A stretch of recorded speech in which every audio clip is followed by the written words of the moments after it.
do have one other announcement from the White House and from the President. We are proud to announce that the construction of the new White House ballroom will begin.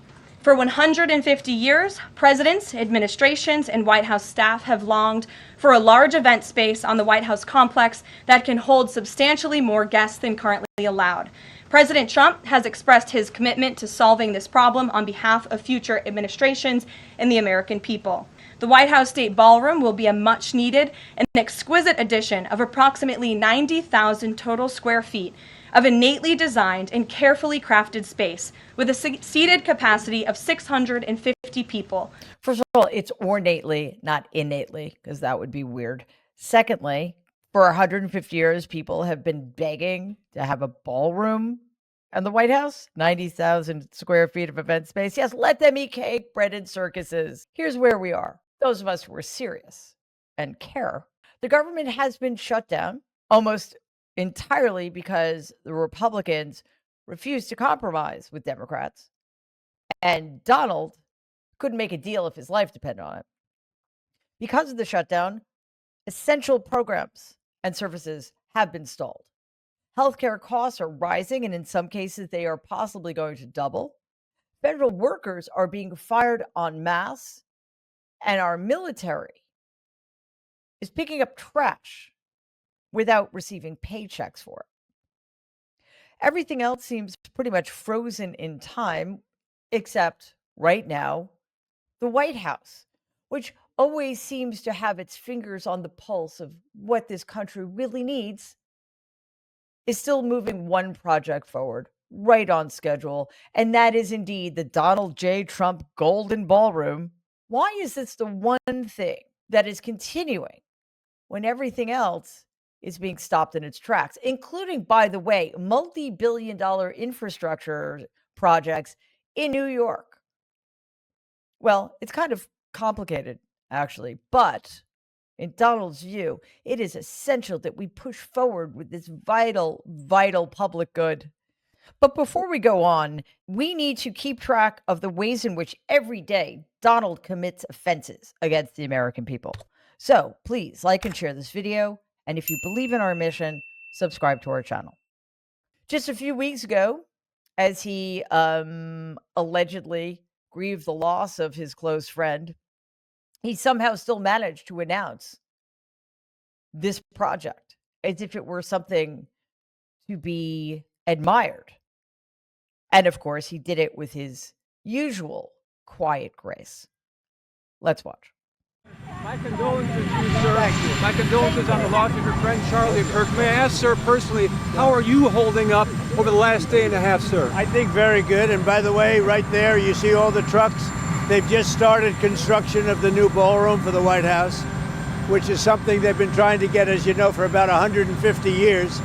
And it's going to be a beauty. It'll be an absolutely magnificent structure. And I just see all the trucks. We just started, so it'll get done very nicely, and it'll be one of the best anywhere in the world, actually. Thank you very much. Your message to young people.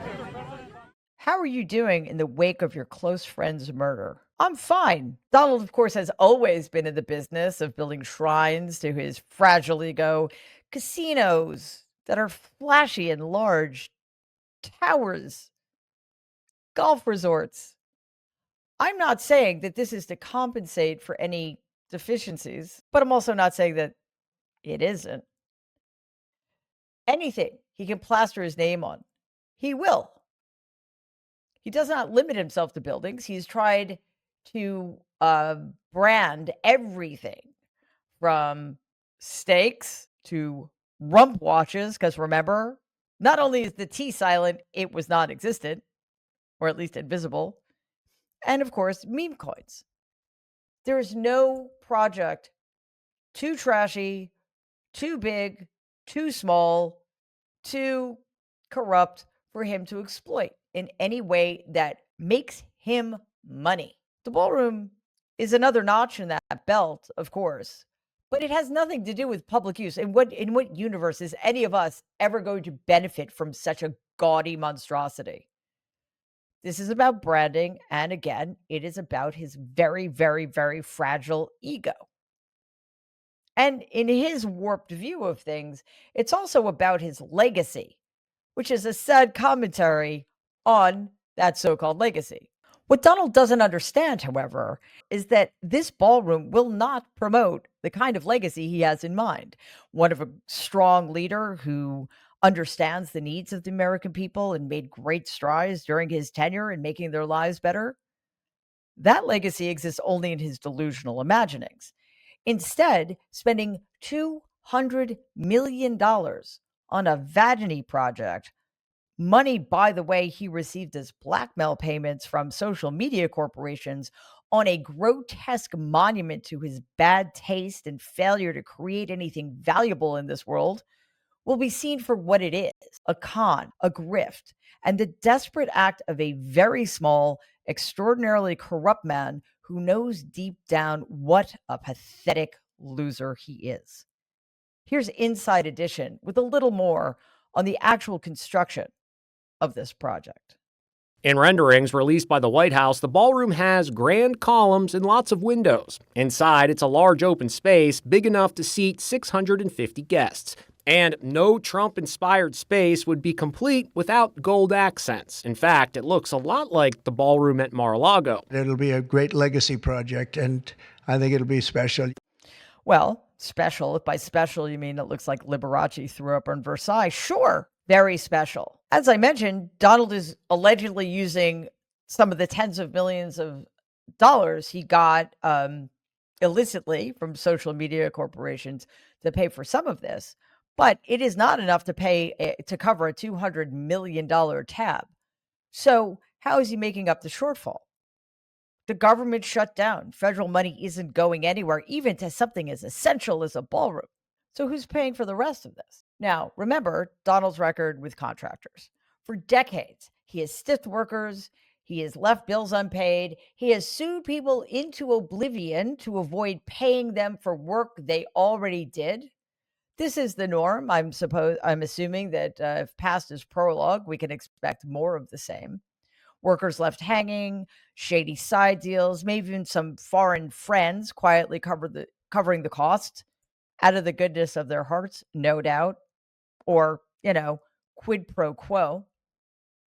But it's unlikely that any of this is going to be on the up and up. In fact, what project Donald has ever been involved in has been. None of them, including the presidency. So let's watch what Caroline Levitt has to say. I think it's frankly ridiculous that anyone in this room would even suggest that President Trump is doing anything for his own benefit. He left a life of luxury and a life of running a very successful real estate empire for public service, not just once, but twice. And again, the American public reelected him back to this White House because they trust he acts in the best interests of our country and putting the American public first. This is a president who has actually lost money for being president of the United States. I don't remember these same type of questions being asked of my predecessor about a career politician who was clearly profiting off of this office. That is not what President Trump does, and this White House holds ourselves to the highest of ethical standards.